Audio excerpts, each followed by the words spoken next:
Hello, my name is Andy and I am the Village Idiot. I'm armed with a car and a GoPro and an unhealthy amount of time on my hands. I'm using that time to attempt to visit every civil parish in England. You're watching the West Lindsey series. This is one of the 9 districts of Lincolnshire and one of the county's most rural. It has 128 civil parishes. Let's see which one this episode's all about. Welcome back to West Lindsey, everybody. Now, West Lindsey as a district, it's entirely parished. It's got 128 and 3 of them are classed as towns. We've already seen one of those, that's Gainsborough. There's another one still to come and that's Market Raisin.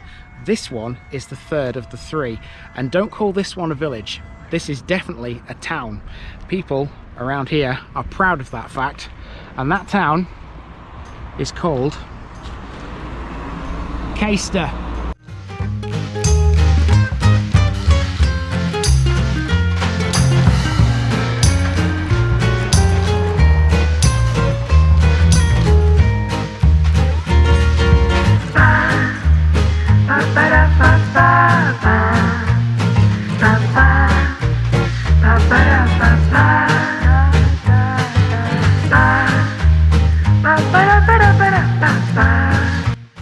The West Lindsey series is sponsored by Gainsborough Cycles 01427 617 752. For all your cycling needs, this is your one-stop shop, located at 20 Ropery Road or online at gainsboroughcycles.com. There's a link in the description. Gainsborough Cycles, ask for Trevor Halstead.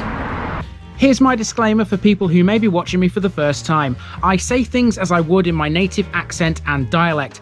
As a result, I may not pronounce things in the same way as the locals do. Remember, I'm a visitor. It's impossible to know everything.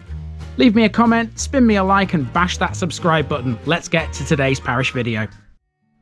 The Lincolnshire town of Caistor sits at almost the highest point of the county on the western spur of the Lincolnshire Wolds. It has a history going back more than 2,000 years.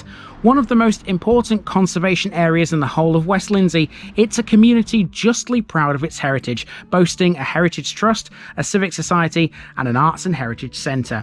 It's centred around an attractive Georgian market square. There are 56 Grade 2 listed buildings, 2 Grade 1 listed buildings and even a scheduled ancient monument in the town. Originally a hill fort of the early Britons, Caistor was developed into a stronghold by the Romans. The town is mentioned in the Domesday book as Castre. There are a number of wood carvings, memorials and tributes to the town's past. Responsible for some of those would be the Caistor in Bloom group, celebrating the town's links with eras gone by. Some later developments include the creation of a bypass in 1938 and the establishment of RAF Caistor in 1940, which we'll see in North Kelsey's episode as it's over the parish border. Helen Flunder and Brendan Perkins are Caistor-based musicians who've provided music for many a TVI episode in the past. All the music in this episode, some of which you've never heard before, is by them. Let's go for another walk, guys.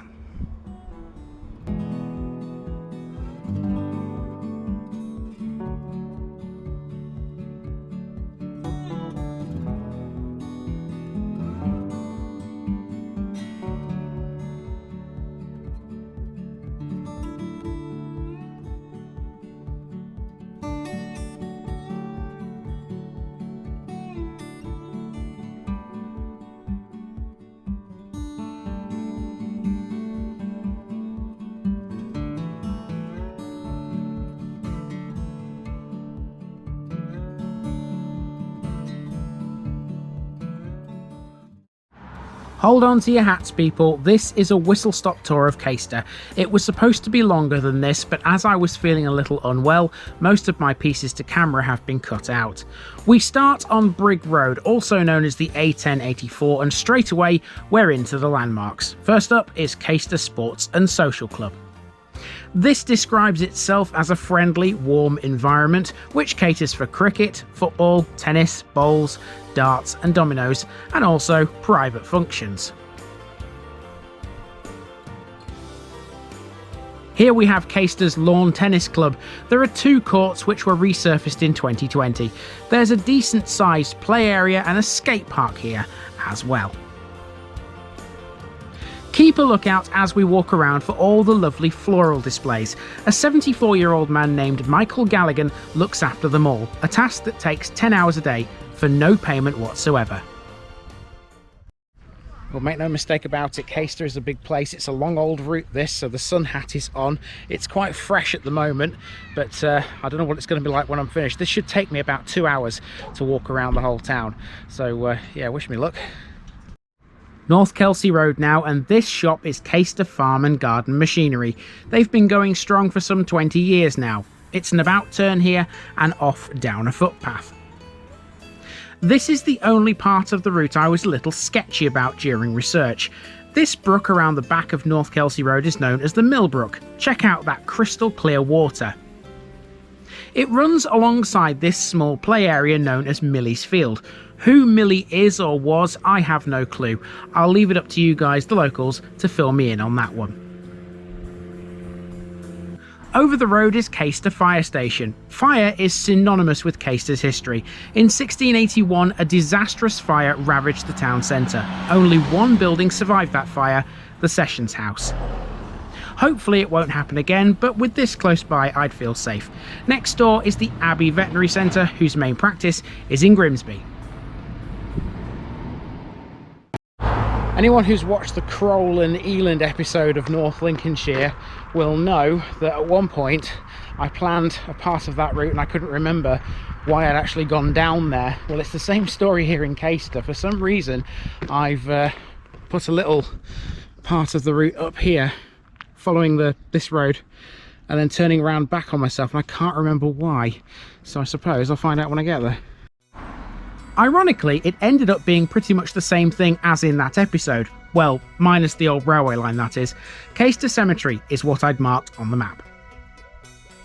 Located on North Kelsey Road, this is a public cemetery formed in 1849 under a board of trustees and used principally by the non-conformist churches and chapels. Now we've walked via a footpath alongside the sports fields, which belong to Caistor Grammar School. This road is called Navigation Lane, thanks to, believe it or not, a canal. Canals and the Lincolnshire Wolds generally don't go together, and for a good reason. The Wolds are, of course, hills. The first known mention of a canal here was in 1790. It was proposed to be built from the River Ancombe to the town, but it was only ever partially built. By 1866 it was disused, and it was officially closed in 1936.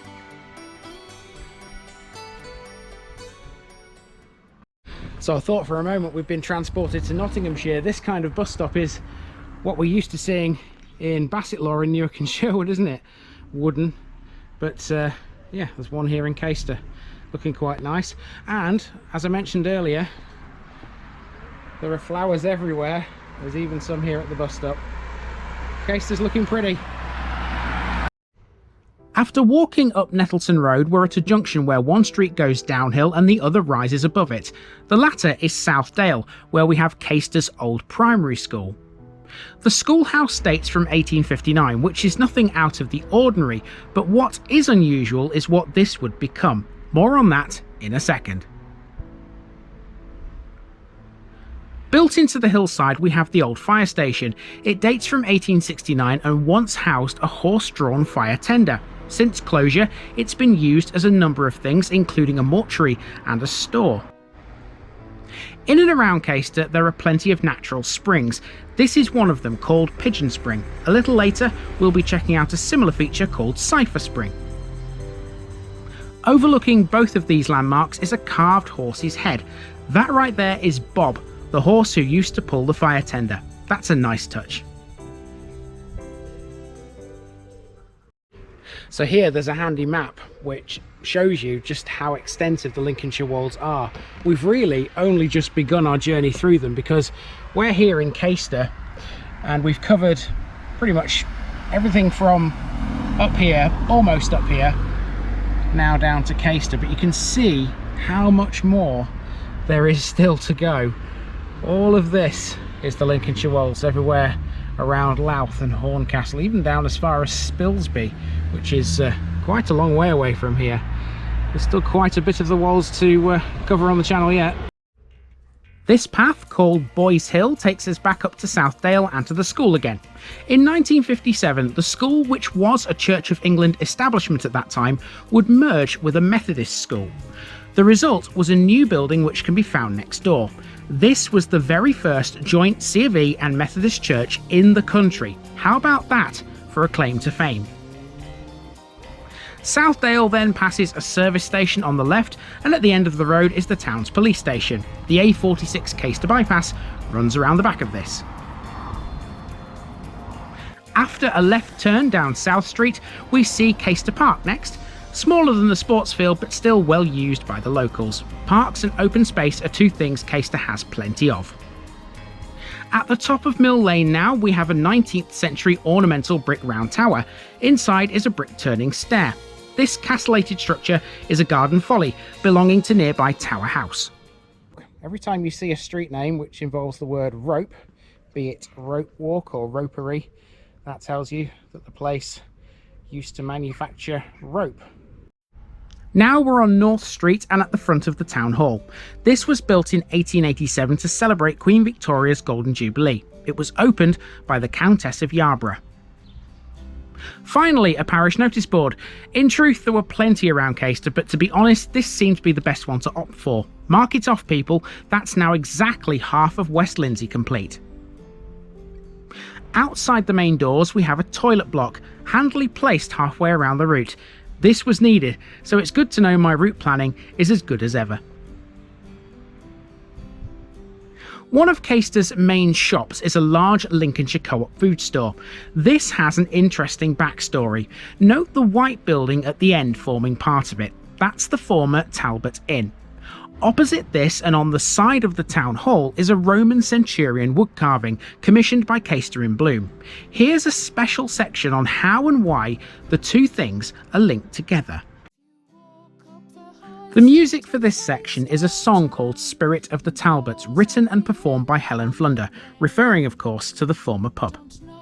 The Talbot Inn is one of many former pubs here. As we carry on, we'll see there are lots more which have now closed, including the Red Lion, the George Hotel, the Victoria Inn and the Fleece Inn.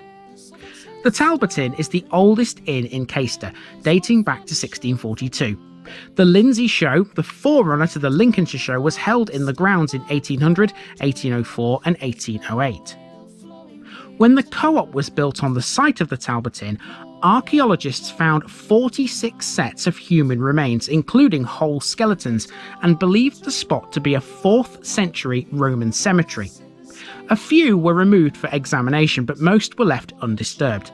A local woodcarver then made the centurion, and it's now used as a directional sign for the town hall. This is the town hall from the other side. You can't argue that from this angle it's a much more impressive building. Look closely and you can see the foundation stone. Let's head into the marketplace. On the way, we pass Sandham's Wine Merchants, which was established in 1976 and specialises in all types of wines, spirits and liquors from around the world. This is George Court, so named as there was once a hotel here called the George Inn. In 1995, an undated pit or ditch was found underneath this site. And now we're in the centre of the town. I will always encourage shopping local. As such, Caistor's marketplace is full of independent traders. There's not many chain stores in this place. In the centre of the marketplace is a golden lion, erected in 1897 to celebrate Queen Victoria's Diamond Jubilee, and it's easily one of Caistor's most well-known features.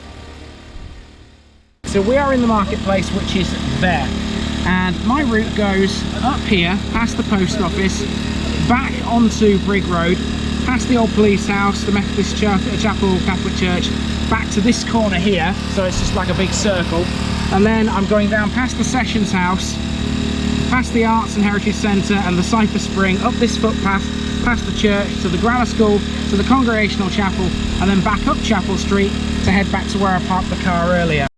There's a homewares shop here called Pig and Poke. The saying, a pig in a poke, means something that's bought without being seen first, according to their website. Caistor still has its own post office. It recently underwent a £56,000 makeover to bring it up to date, with an open plan office style, new counters, a hearing loop and extended opening hours. This, however, is not what it once was. This is another former pub named the Red Lion Hotel, which closed in the 1990s. It's now used as flats.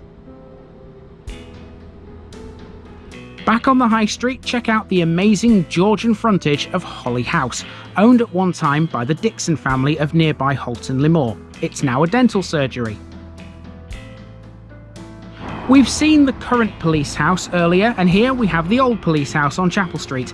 Built in 1855, Inspector Cam and his family lived here. They contributed massively to the town. Pretty much all religious denominations are catered for here. A couple of paces further, we have the Methodist Chapel, built on the site of a chapel dating from 1805. This was enlarged in 1842 and a schoolhouse was added in 1867. Around the corner is St Thomas More Catholic Church, formerly the site of Parker's Printers. It was converted to this in 1960.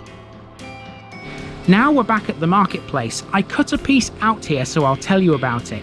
Across the street there's some old road signs for the A46, similar to those we met in Walesby.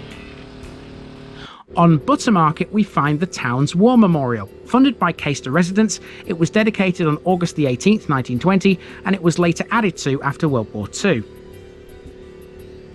Then we have a pub. Shock horror, one that's still going.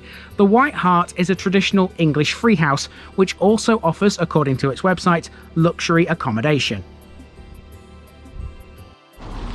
Where Plough Hill meets Horse Market is a former primitive Methodist chapel built on the site of some old weavers' cottages. It was converted in 2011 into Caistor's Arts and Heritage Centre.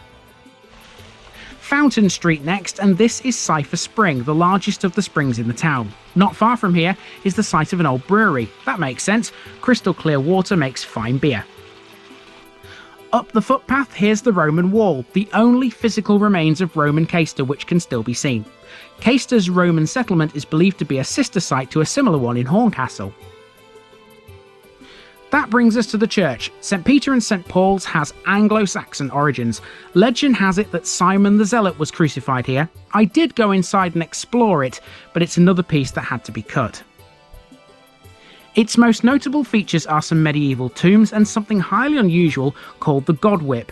As well as the church, not too far away is the Congregational Chapel, built in 1842. And that's now the library at our last stop, Caistor Grammar School, founded in 1631. The school was free for classical and religious instruction to the boys of Caistor and the surrounding area. Now, as if all that wasn't enough for you already, here comes today's picture bit.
There's a town in England called Caistor.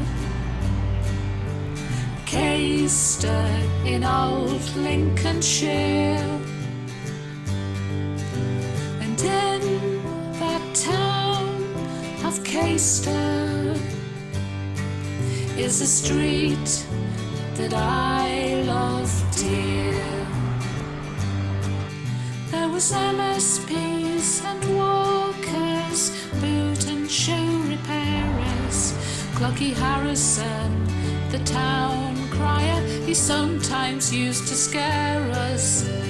Ellsworth's the grocers, We liked him to serve us, and Elliot's the barbers in the street. Jack Corbett, the grocer, cleaning his bacon slicer. Miss Robinson's greengrocers, nobody could be nicer. Charlie Rack, a boot and shoe repairer, and Fred Hinch, who fried our fish and chips. There was Cunnington's too, he was a master baker, and Varlow's the grocer and draper. There was Billy King the butcher, and Albert Callow too, and old George Worth the miller, and brother Charlie. There was John Willie Eldon, where we bought our clothes, and Martyrs the grocers, and Monte Carlo too.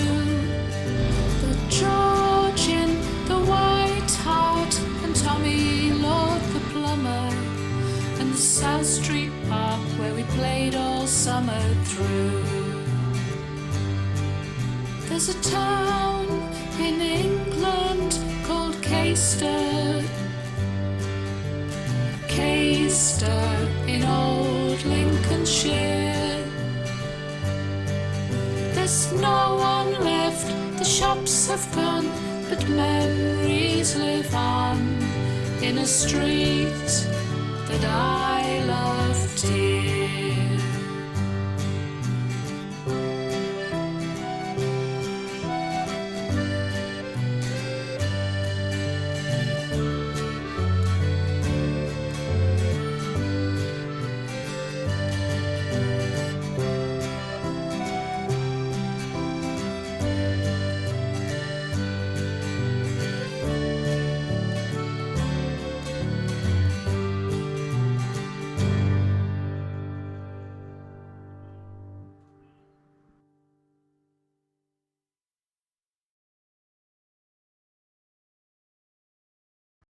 So to finish with, I'm at Caistor Yarborough Academy on the road out towards Grimsby. There it is. So it's a little section on this, and then this epic episode of West Lindsey will be complete. Caistor Yarborough Academy is a mixed secondary school founded as Caistor Yarborough School in 1938. It celebrated its 75th anniversary in 2013. The school serves a large area of rural Lincolnshire. Some pupils come from as far afield as Grimsby and Scunthorpe. Its name is Caistor Yarborough because it was named after John Edward Pelham, the 7th Earl of Yarborough. The sports hall was purpose-built for the school in the 1990s. As a former pupil of QEHS in Gainsborough, let me tell you, our biggest sporting rivalries were with this very school. Also at this end of town is yet another former pub. This is the Fleece Inn, one of Caistor's Grade 2 listed buildings, and it's now the Rock Foundation Tea Rooms. And opposite that, on the small patch of grass where the A46 meets the A1173, is a flower cart where the thumbnail for this video was obtained. That's Caistor, people, a beautiful part of Lincolnshire. Now, of course, one thing we haven't talked about in the Caistor episode is the fact that it's on the Wolds, and it is a brilliant view from certain points in the town over those Wolds. But we don't really need to see the Wolds in this episode, because in the next 3 episodes of West Lindsey we'll be on the Wolds, and you'll be able to see those views that I'm talking about. The first one of which is coming next week, and to get to it all I have to do is turn right from the school and head off out into the countryside, and you'll see exactly what's there next week. I've been Andy, also known as the Village Idiot. This has been the parish and the town of Caistor, and I'm out.